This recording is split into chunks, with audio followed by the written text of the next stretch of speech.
బంగాళాఖాతంలో ఏర్పడిన తుఫాన్ ప్రభావంతో ఉమ్మడి నెల్లూరు జిల్లాలోని పలు ప్రాంతాల్లో వర్షాలు కురుస్తున్నాయి.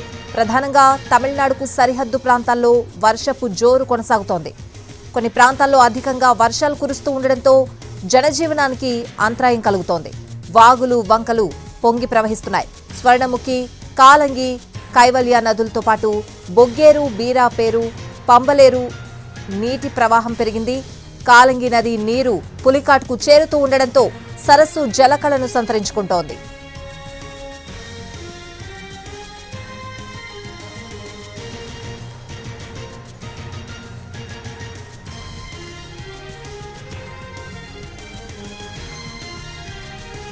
బంగాళాఖాతంలో ఏర్పడిన తుఫాన్ ప్రభావంతో ఉమ్మడి నెల్లూరు జిల్లాలోని పలు ప్రాంతాల్లో వర్షాలు కురుస్తున్నాయి. ప్రధానంగా తమిళనాడుకు సరిహద్దు ప్రాంతాల్లో వర్షపు జోరు కొనసాగుతోంది.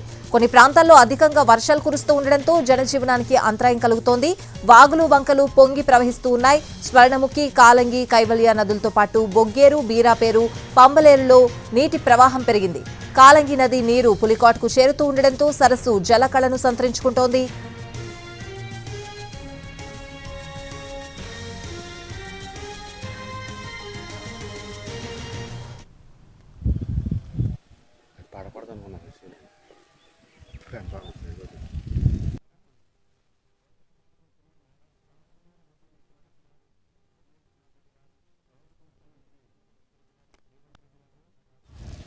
బంగాళాఖాతంలో ఏర్పడిన తీవ్ర తుఫాను ఏదైతే ఉందో ఫెంగల్ తెలుగు రాష్ట్రాలపై, ముఖ్యంగా ఆంధ్రప్రదేశ్, తమిళనాడు ప్రాంతాలపై తీవ్ర ప్రభావం చూస్తుంది.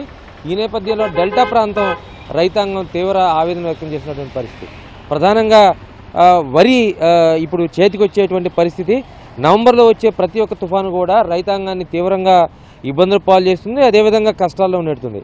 సో ఈ నేపథ్యంలో ఇప్పుడు నవంబర్ చివరికి వచ్చేసాము. దాదాపు రేపటి నుంచి డిసెంబర్ మాసం ప్రారంభమవుతుంది.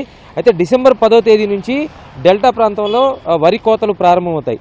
డిసెంబర్ 10 నుంచి దాదాపుగా జనవరి 10 వరకు, అంటే మనకి జనవరి సంక్రాంతి పండుగ సీజన్ వచ్చేంత వరకు కూడా కోతలు వస్తాయి. ఆ తర్వాత పండుగ వేడుకల్లో పాల్గొంటారు రైతాంగం.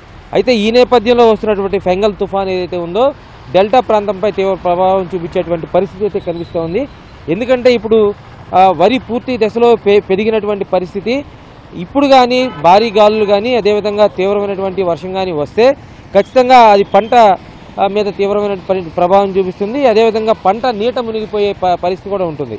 సో ఇప్పటికే రేపల్లె, బాపట్ల లాంటి ప్రాంతాల్లో వరి పంట అనేక గ్రామాల్లో, అనేక ప్రాంతాల్లో నీట మునిగినటువంటి పరిస్థితి, అదేవిధంగా నేల కొరిగినటువంటి పరిస్థితి కనిపిస్తోంది. ప్రస్తుతం ఆ రైతాంగం కూడా తీవ్ర ఆవేదన వ్యక్తం చేస్తున్నారు. అంటే ఒక్కొక్క ఎకరానికి 30 నుంచి 40 వేల రూపాయలు పెట్టుబడులు పెట్టాం, ఇప్పుడు కానీ తుఫాను తీవ్ర ప్రభావం చూపిస్తే తాము పంట పూర్తిగా నష్టపోతామనేటువంటి ఆందోళనలో ఉన్నారు. ప్రస్తుతం అయితే మధ్యాహ్నం నుంచి భారీగా వర్షాలు పడుతున్నాయి అనేక ప్రాంతాల్లో. కొన్ని ప్రాంతాల్లో చెదురుమదురుగా వర్షాలు పడుతున్నాయి. ఈ తుఫాను ప్రభావం రైతాంగం మీద ఎలాంటి ప్రభావం చూపిస్తుందో అనేటువంటి ఆందోళన అయితే నెలకొని ఉంది. కెమెరా పర్సన్ నాగరాజ్తో కృష్ణ, ఎన్టీవీ, గుంటూరు. బంగాళాఖాతంలో ఏర్పడిన